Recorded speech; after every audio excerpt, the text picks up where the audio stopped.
to bid lock pieces. Bid lock will make it white for us. However, they no longer do text on it or customizations, and their textile said their MLQ for that is 2,000. So as far as branded on here, trying to think of alternatives, we might just have to order those tags ourselves. That's where I'm at with the e-hugger. Obviously, we're working on the packaging. What were they asking for? What'd they get? I think they got like basically what they asked for. Yeah, they're doing shirts and shit, but basically what it is, they take elements of the specific areas and feature, like for Stevens Pass, they might have Leavenworth, or like Whistler, they have whatever significant things for Vancouver and stuff. So they're gonna tie in all the core skiers for those specific areas and sell a lot of apparel that way, but it also kind of makes them fall into like the touristy like merch category as opposed to like actual clothing. Jet has literally taken Hunter out. He did, yeah. 6 a.m. right now. About to go hit some arms with Mr. Levi Mack. He doesn't know that we're showing up to base today. Been out of base for a little bit just with changing jobs and stuff like that, working night shift for a while and then transitioning to a different shift. My training schedule has just been completely off, so I've just been doing a lot of cardio focused training, whether it be the HIIT circuits that we've been doing with Harrison and Levi, and really prioritizing getting my return to run protocol done for my torn Achilles and working through my physical therapy with that.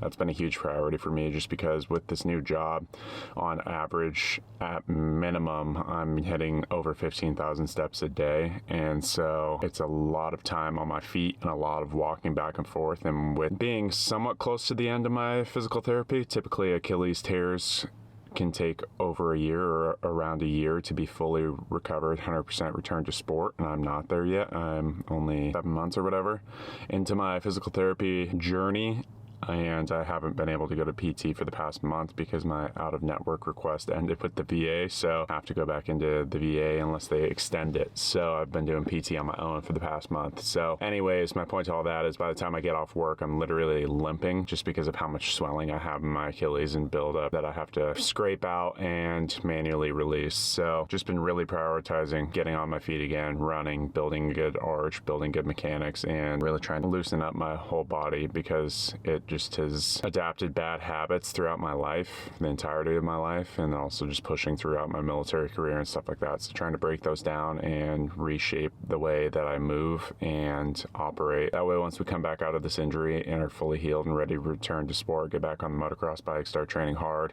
getting ready for some races, doing some Hyroxes, other things like that, I can perform efficiently and move in a way that will prevent me from getting future injuries.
Shake up on the attitude.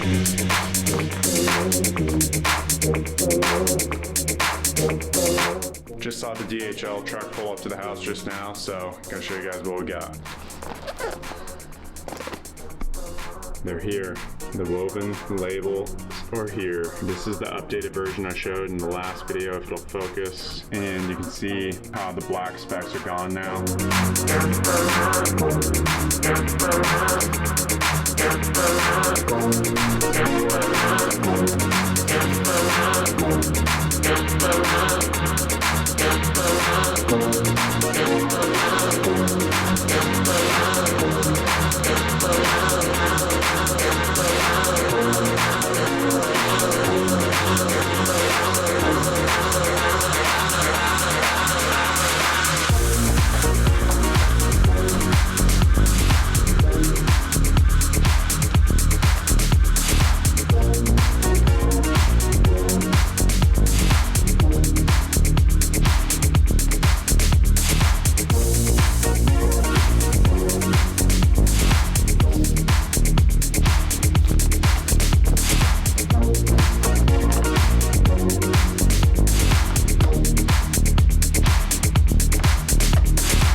Doing some work for Elevate right now. Currently going through some samples I've received from the functional fabric fairs that I've talked about in previous videos and shown, going to the 2 fair conferences that I have.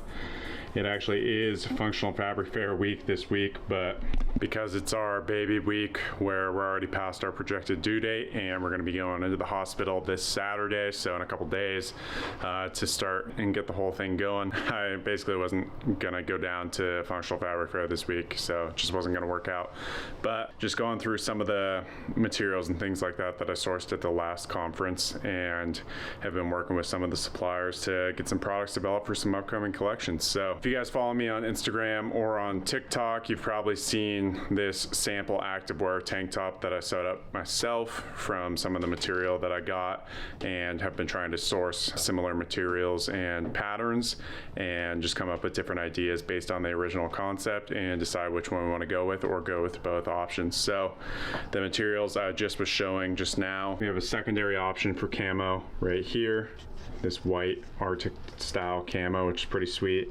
And then it has, in the same exact material, looks kind of washed out here, but it's almost like a mint green that they have as an accessory color that you can get in the material. So kind of cool to switch up just the white Arctic, but we think we would most likely do a matching top and bottom set for that, or white Arctic camo up top with a black style camo on bottom. And then over here, this is just a shell material that we're testing for rain jackets or running outerwear and things like that. So specifically for us up in the Pacific Northwest, with it raining a ton, it'd be awesome to have an outer shell that we're looking to launch. Now, this is the material I was talking about a second ago, where I've shown it a bunch and have sewn some different products out of it. It's something that we really want to launch. It's a sick material in the sense that it's not only an extremely high quality fabric for an activewear piece where it holds its form, but it also fits really well, and it has these little markers that you can see on it right there that help make the camo pattern, the little glow pieces. But what they actually do, and the reason why we want to launch it so bad, is it reflects at nighttime as you're running. So if I took a picture of this, it would just completely look like a bright shirt that's like almost a purplish, and you can kind of see it here with the light, but no light versus light. So it's awesome for running at nighttime.